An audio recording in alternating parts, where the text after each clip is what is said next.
Berkshire Hathaway Inc. To the shareholders of Berkshire Hathaway Incorporated. This letter comes to you as part of Berkshire's annual report. As a public company, we are required to periodically tell you many specific facts and figures. Report, however, implies a greater responsibility. In addition to the mandated data, we believe we owe you additional commentary about what you own and how we think. Our goal is to communicate with you in a manner that we would wish you to use if our positions were reversed, that is, if you were Berkshire's CEO while I and my family were passive investors, trusting you with our savings. This approach leads us to an annual recitation of both good and bad developments at the many businesses you indirectly own through your Berkshire shares. When discussing problems at specific subsidiaries, we do, however, try to follow the advice Tom Murphy gave to me 60 years ago: praise by name, criticize by category. Mistakes, yes, we make them at Berkshire. Sometimes I've made mistakes in assessing the future economics of a business I've purchased for Berkshire, each a case of capital allocation gone wrong.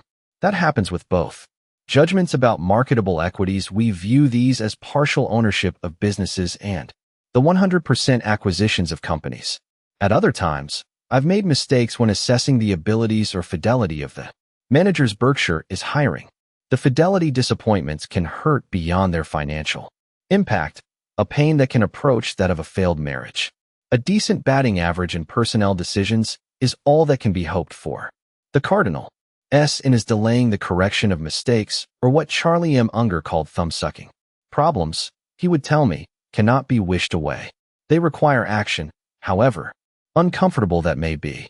During the 2019 to 23 period, I have used the words mistake or error 16 times in my letters to you.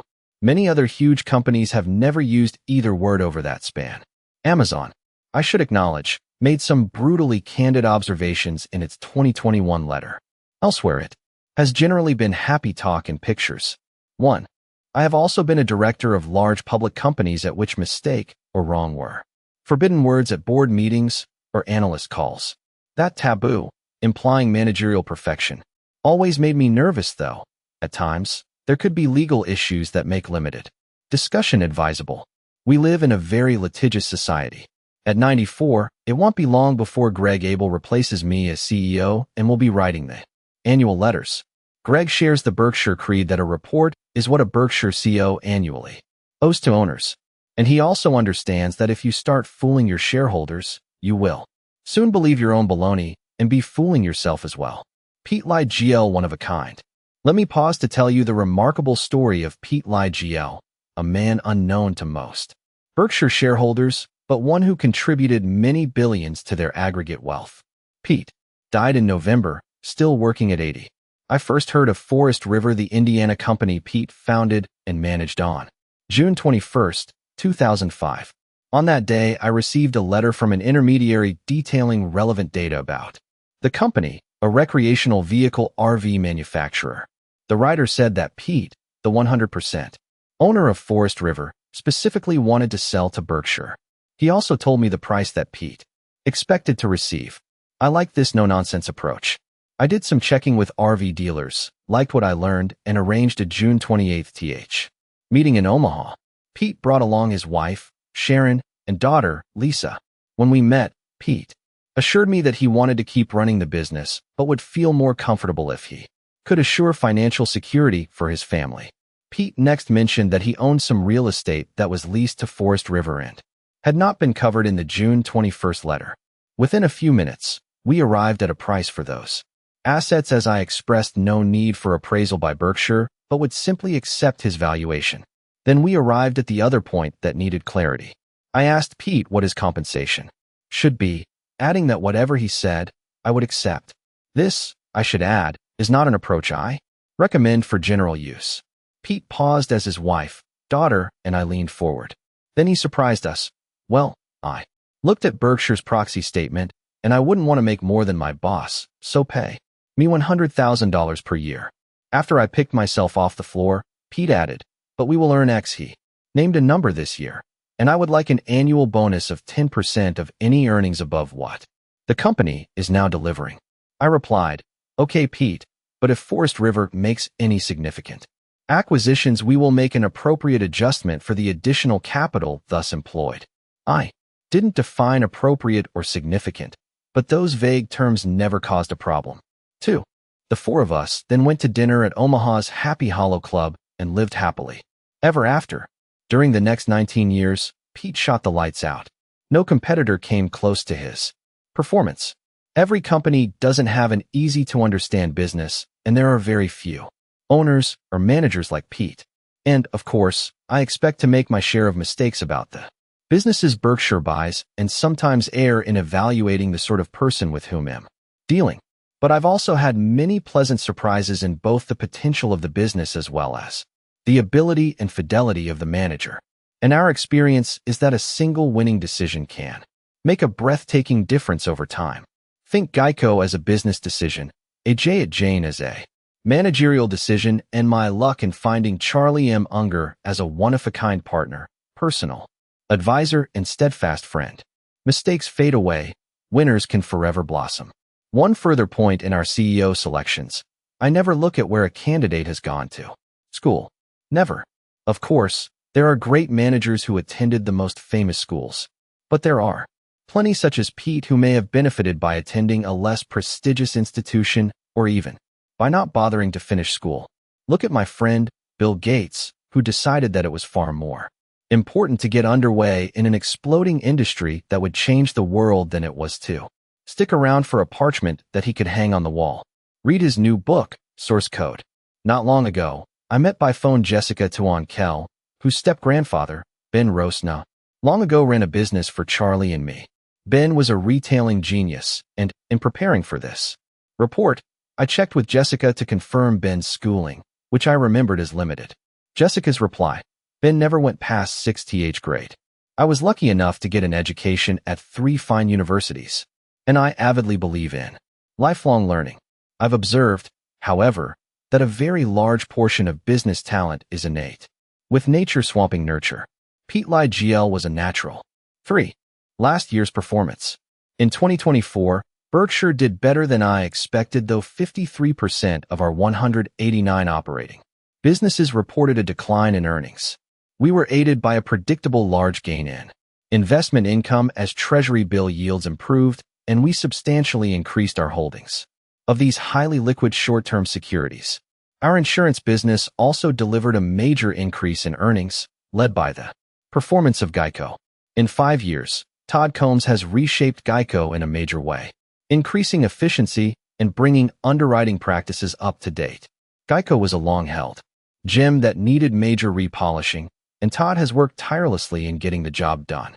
Though not yet complete, the 2024 improvement was spectacular. In general, property casualty PC insurance pricing strengthened during 2024, reflecting a major increase in damage from convective storms. Climate change may have been announcing its arrival. However, no monster event occurred during 2024. Someday, any day, a truly staggering insurance loss will occur, and there is no guarantee that there will be only one per annum. The PC business is so central to Berkshire that it warrants a further discussion that appears later in this letter. Berkshire's railroad and utility operations, our 2 largest businesses outside of insurance, improve their aggregate earnings. Both, however, have much left to accomplish. Late in the year, we increased our ownership of the utility operation from about 92% to 100% at a cost of roughly $3.9 billion, of which $2.9 billion was paid in cash with a balance in Berkshire B shares. All told, we recorded operating earnings of $47.4 billion in 2024. We regularly, endlessly. Some readers may groan emphasize this measure rather than the GAAP-mandated earnings that are reported on page K68. Our measure excludes capital gains or losses on the stocks and bonds we own, whether realized or unrealized. Over time, we think it highly likely that gains will prevail. Why else would we buy these securities? Though the year-by-year numbers will swing wildly and unpredictably, our horizon for such commitments is almost always far longer than a single year. In many, our thinking involves decades. These long-term heirs are the purchases that sometimes make the cash register ring like church bells. 4. Hey, race a breakdown of the 2023 to 24 earnings as we see them. All calculations are after depreciation, amortization, and income tax. EBITDA, a flawed favorite of Wall Street, is not for us. In dollars millions. 2024-2023. Insurance underwriting. $9,020, $5,428. Insurance investment income. 13670-9567. BNSF. 5,031, 5,087. Berkshire Hathaway Energy. 3,732,331. Other controlled businesses. 13072, 13362. Non-controlled businesses. 1,519, 1,750. Other.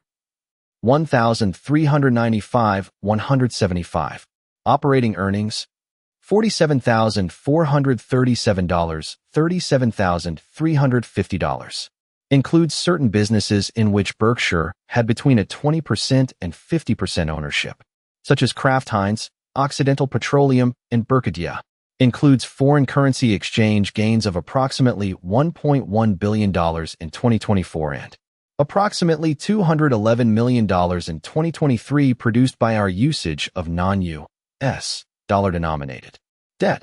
Surprise, surprise. An important American record is smashed. 60 years ago, present management took control of Berkshire. That move was a mistake, my mistake, and one that plagued us for 2 decades. Charlie, I should emphasize, spotted my obvious error immediately, though the price I paid for Berkshire looked cheap. Its business, a large northern textile operation, was headed for extinction. The U.S. Treasury, of all places, had already received silent warnings of Berkshire's destiny. In 1965, the company did not pay a dime of income tax, an embarrassment that had generally prevailed at the company for a decade. That sort of economic behavior may be understandable for glamorous startups, but it's a blinking yellow light when it happens at a venerable pillar of American industry. Berkshire was headed for the ash can. Fast forward 60 years, and imagine the surprise at the Treasury when that same company still operating under the name of Berkshire Hathaway paid far more in corporate income tax than the U.S. government had ever received from any company, even the American tech titans that commanded market values in the trillions. To be precise, Berkshire last year made 4 payments to the IRS that totaled $26.8 billion. That's about 5% of what all of corporate America paid. In addition, we paid sizable amounts for income taxes to foreign governments and to 44 states. 5. Note one crucial factor allowing this record-shattering payment: Berkshire shareholders, during the same 1965 to 2024 period, received only one cash dividend. On January 3, 1967, we disbursed our sole payment, $101,755, or 10 per a share. I can't remember why I suggested this action to Berkshire's board of directors. Now it seems like a bad dream. For 60 years, Berkshire shareholders endorsed continuous reinvestment, and that enabled the company to build its taxable income. Cash income tax payments to the U.S. Treasury, minuscule in the first decade, now aggregate more than $101 billion and counting. Huge numbers can be hard to visualize. Let me recast the $26.8 billion that we paid last year. If Berkshire had sent the Treasury a $1 million check every 20 minutes throughout all of 2024, visualize 366 days and nights, because 2024 was a leap year, we still would have owed the federal government a significant sum at year-end. Indeed, it would be well into January before the Treasury would tell us that we could take a short breather, get some sleep, and prepare for our 2025 tax payments. Where your money is. Berkshire's equity activity is ambidextrous. In one hand, we own control of many businesses, holding at least 80% of the Invest EES shares. Generally, we own 100%. These 189 subsidiaries have similarities to marketable common stocks, but are far from identical. The collection is worth many hundreds of billions and includes a few rare gems, many good but far from fabulous businesses, and some laggards that have been disappointments. We own nothing that is a major drag, but we have a number that I should not have purchased. On the other hand, We own a small percentage of a dozen or so very large and highly profitable businesses with household names such as Apple, American Express, Coca-Cola, and Moody's. Many of these companies earn very high returns on the net tangible equity required for their operations. At year-end, our partial ownership holdings were valued at $272 billion. Understandably, really outstanding businesses are very seldom offered in their entirety, but small fractions of these gems can be purchased Monday through Friday on Wall Street, and, very occasionally, they sell at bargain prices. We are impartial in our choice of equity vehicles, investing in either variety based upon where we can best deploy your and my family's savings. Often, nothing looks compelling. Very infrequently, we find ourselves knee-deep in opportunities. Greg has vividly shown his ability to act at such times as did Charlie. 6.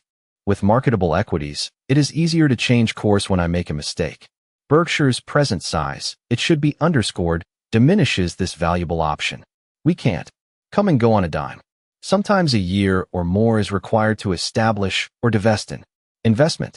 Additionally, with ownership of minority positions, we can't change management if that action is needed or control what is done with capital flows if we are unhappy with the decisions being made. With controlled companies, we can dictate these decisions, but we have far less flexibility in the disposition of mistakes. In reality, Berkshire almost never sells controlled businesses, unless we face what we believe to be unending problems. An offset is that some business owners seek out Berkshire because of our steadfast behavior. Occasionally, that can be a decided plus for us, despite what some commentators currently view as an extraordinary cash position at Berkshire. The great majority of your money remains in equities. That preference won't change. While our ownership in marketable equities moved downward last year from $354 billion to $272 billion, the value of our non-quoted controlled equities increased somewhat and remains far greater than the value of the marketable portfolio. Berkshire shareholders can rest assured that we will forever deploy a substantial majority of their money in equities, mostly American equities, although many of these will have international operations of significance. Berkshire will never prefer ownership of cash equivalent assets over the ownership of good businesses, whether controlled or only partially owned. Paper money can see its value evaporate if fiscal folly prevails. In some countries, this reckless practice has become habitual, and, in our country's short history, the U.S. has come close to the edge. Fixed coupon bonds provide no protection against runaway currency. Businesses, as well as individuals with desired talents, however, will usually find a way to cope with monetary instability as long as their goods or services are desired by the country's citizenry. So, too, with personal skills. Lacking such assets as athletic excellence, a wonderful voice, medical or legal skills, or, for that matter, any special talents, I have had to rely on equities throughout my life. In effect, I have depended on the success of American businesses, and I will continue to do so. One way or another, the sensible, better, yet imaginative deployment of savings by citizens is required to propel an ever-growing societal output of desired goods and services. This system is called capitalism.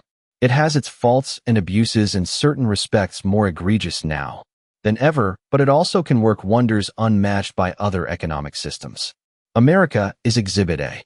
Our country's progress over its mere 235 years of existence could not have been imagined by even the most optimistic colonists in 1789, when the Constitution was adopted and the country's energies were unleashed. 7. True, our country in its infancy sometimes borrowed abroad to supplement our own savings. But, concurrently, we needed many Americans to consistently save, and then needed those savers or other Americans to wisely deploy the capital thus made available. If America had consumed all that it produced, the country would have been spinning its wheels.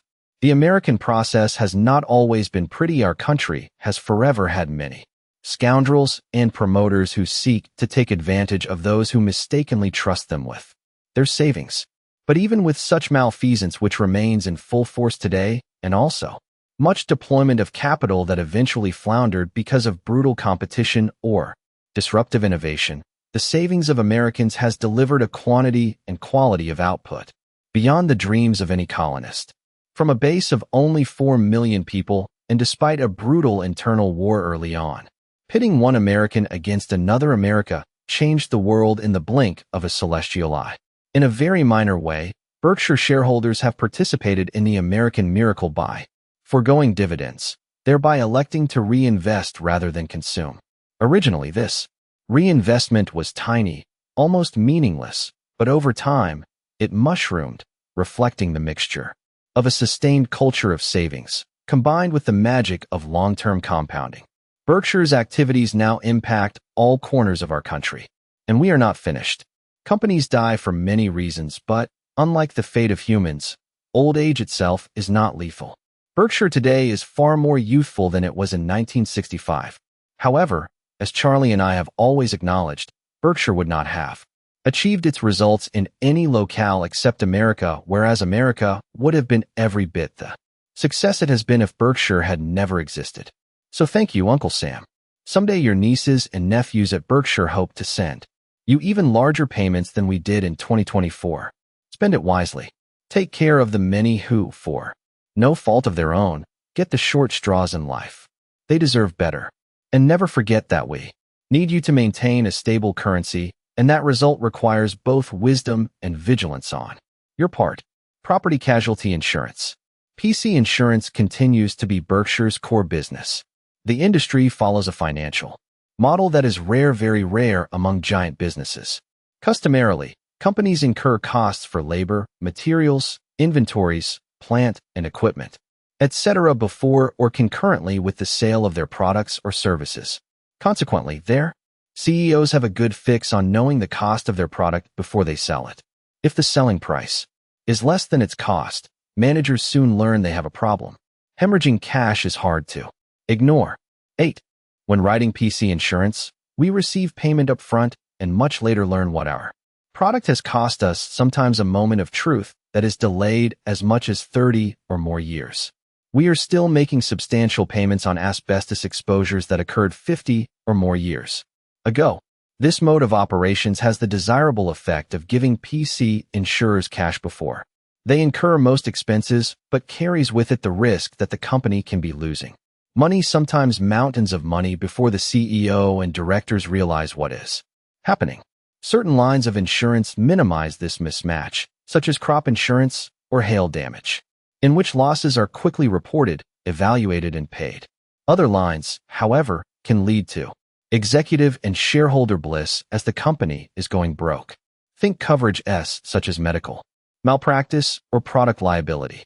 In long-tail lines, a PC insurer may report large but fictitious profits to its owners and regulators for many years, even decades. The accounting can be particularly dangerous if the CEO is an optimist or a crook. These possibilities are not fanciful. History reveals a large number of each species. In recent decades, this money up front, loss payments later model has allowed Berkshire to invest large sums float, while generally delivering what we believe to be a small underwriting profit. We make estimates for surprises, and, so far, these estimates have been sufficient. We are not deterred by the dramatic and growing loss payments sustained by our activities. As I write this, think wildfires. It's our job to price to absorb these and unemotionally take our lumps when surprises develop. It's also our job to contest runaway verdicts, spurious litigation, and outright fraudulent behavior. Under AJIT, our insurance operation has blossomed from an obscure Omaha-based company into a world leader, renowned for both its taste for risk and its Gibraltar-like financial strength. Moreover, Greg, our directors, and I all have a very large investment in Berkshire in relation to any compensation we receive. We do not use options or other one-sided forms of compensation. If you lose money, so do we. This approach encourages caution but does not ensure foresight. PC insurance growth is dependent on increased economic risk. No risk, no need for insurance. Think back only 135 years when the world had no autos, trucks, or airplanes. Now there are 300 million vehicles in the U.S. alone, a massive fleet causing huge damage daily. Property Damage arising from hurricanes, tornadoes, and wildfires is massive, growing, and increasingly unpredictable in their patterns and eventual costs. 9. It would be foolish make that madness to write 10-year policies for these coverages. But we believe 1-year assumption of such risks is generally manageable. If we change our minds, we will change the contracts we offer. During my lifetime, auto insurers have generally abandoned 1-year policies and switched to the 6-month variety. This change reduced float, but allowed more intelligent underwriting. No private insurer has the willingness to take on the amount of risk that Berkshire can provide. At times, this advantage can be important, but we also need to shrink when prices are inadequate. We must never write inadequately priced policies in order to stay in the game. That policy is corporate suicide. Properly pricing PC insurance is part art, part science, and is definitely not a business for optimists. Mike Goldberg, the Berkshire executive who recruited AJ, said it best. We want our underwriters to daily come to work nervous, but not paralyzed. All things considered, we like the PC insurance business. Berkshire can financially and psychologically handle extreme losses without blinking. We are also not dependent on reinsurers, and that gives us a material and enduring cost advantage. Finally, we have outstanding managers. No optimists and are particularly well situated to utilize the substantial sums PC insurance delivers for investment. Over the past 2 decades, our insurance business has generated $32 billion of after-tax profits from underwriting, about 3.3 cents per dollar of sales after income tax. Meanwhile, our float has grown from $46 billion to $171 billion. The float is likely to grow a bit over time, and, with intelligent underwriting and some luck, has a reasonable prospect of being cost less. Berkshire increases its Japanese investments. A small but important exception to our U.S.-based focus is our growing investment in Japan. It's been almost 6 years since Berkshire began purchasing shares in 5 Japanese companies that very successfully operate in a manner somewhat similar to Berkshire itself. The 5 are alphabetically I2CHU, Marubeni, Mitsubishi, Mitsui, and Sumitomo. Each of these large enterprises, in turn, owns interests in a vast array of businesses, many based in Japan but others that operate throughout the world. 10. Berkshire made its first purchases involving the 5 in July 2019. We simply looked at their financial records and were amazed at the low prices of their stocks. As the years have passed, our admiration for these companies has consistently grown. Greg has met many times with them, and I regularly follow their progress. Both of us like their capital deployment, their management and their attitude in respect to their investors. Each of the 5 companies increase dividends when appropriate. They repurchase their shares when it is sensible to do so, and their top managers are far less aggressive in their compensation programs than their U.S. counterparts. Our holdings of the 5 are for the very long term, and we are committed to supporting their boards of directors. From the start, we also agreed to keep Berkshire's holdings below 10% of each company's shares. But, as we approached this limit, the 5 companies agreed to moderately relax the ceiling. Over time, you will likely see Berkshire's ownership of all 5 increase somewhat. At year-end, Berkshire's aggregate cost in dollars was $13.8 billion, and the market value of our holdings totaled $23.5 billion. Meanwhile, Berkshire has consistently, but not pursuant to any formula, increased its yen-denominated borrowing as. All are at fixed rates, no floaters. Greg and I have no view on future foreign exchange rates, and therefore seek a position approximating currency neutrality. We are required, however, under GAAP rules to regularly recognize in our earnings a calculation of any gains or losses in the yen we have borrowed and, at year-end, had included $2.3 billion of after-tax gains due to dollar strength, of which $850 million occurred in 2024. I expect that Greg and his eventual successors will be holding this Japanese position for many decades, and that Berkshire will find other ways to work productively with the 5 companies in the future. We like the current math of our yen balance strategy as well. As I write this, the annual dividend income expected from the Japanese investments in 2025 will total about $812 million. and the interest cost of our yen-denominated debt will be about $135 million. The annual gathering in Omaha. I hope you will join us in Omaha on May 3rd road. We are following a somewhat changed schedule this year, but the basics remain the same. Our goal is that you get many of your questions answered, that you connect with friends, and that you leave with a good impression of Omaha. The city looks forward to your visits. 11. We will have much the same group of volunteers to offer you a wide variety of Berkshire products that will lighten your wallet and brighten your day. As usual, we will be open on Friday from noon until 5 p.m. with lovable squishmallows, underwear from Fruit of the Loom, Brooks, running shoes, and a host of other items to tempt you. Again, we will have only one book for sale. Last year we featured Poor Charlie's Almanac K and sold out. 5,000 copies disappeared before the close of business on Saturday. This year we will offer 60 years of Berkshire Hathaway. In 2015, I asked Carrie Sova, who among her many duties managed much of the activity at the annual meeting, to try her hand at putting together a light-hearted history of Berkshire. I gave her full rein to use her imagination, and she quickly produced a book that blew me away with its ingenuity, contents, and design. Subsequently, Carrie left Berkshire to raise a family and now has 3 children. But each summer, the Berkshire office force gets together to watch the Omaha Storm Chasers play baseball against a AAA opponent. I ask a few alums to join us, and Carrie usually comes with her family.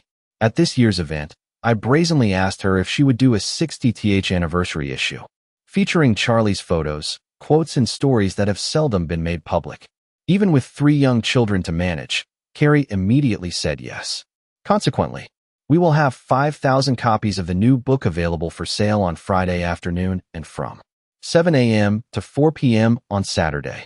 Carrie refused any payment for her extensive work on the new Charlie edition. I suggested she and I co-sign 20 copies to be given to any shareholder contributing $5,000 to the Stevens Center that serves homeless adults and children in South Omaha. The KIs are family, beginning with Bill KIs are Sr., my longtime friend and Carrie's grandfather, have for decades been assisting this worthy institution. Whatever is raised through the sale of the 20 autographed books I will match. Becky Quick will cover our somewhat re-engineered gathering on Saturday. Becky knows Berkshire like a book and always arranges interesting interviews with managers, investors, shareholders, and an occasional celebrity. She and her CNBC crew do a great job of both transmitting our meetings worldwide and archiving much Berkshire-related material. Give our director, Steve Burke, credit for the archive idea. We will not have a movie this year, but rather will convene a bit earlier at 8 a.m. I will make a few introductory remarks, and we will promptly get to the Q&A, alternating questions between Becky and the audience. 12. Greg and AJ will join me in answering questions, and we will take a half-hour break at 10:30 a.m. When we reconvene at 11 a.m., only Greg will join me on stage. This year we will disband at 1 p.m., but stay open for shopping in the exhibit area until 4 p.m. You can find the full details regarding weekend activities on page 16. Note particularly, the always popular Brooks Run on Sunday morning. I will be sleeping.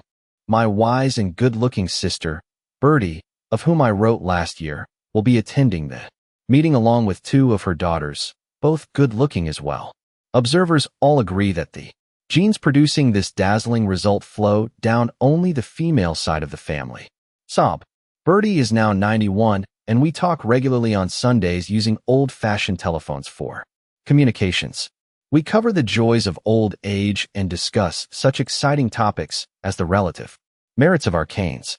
In my case, the utility is limited to the avoidance of falling flat on my face.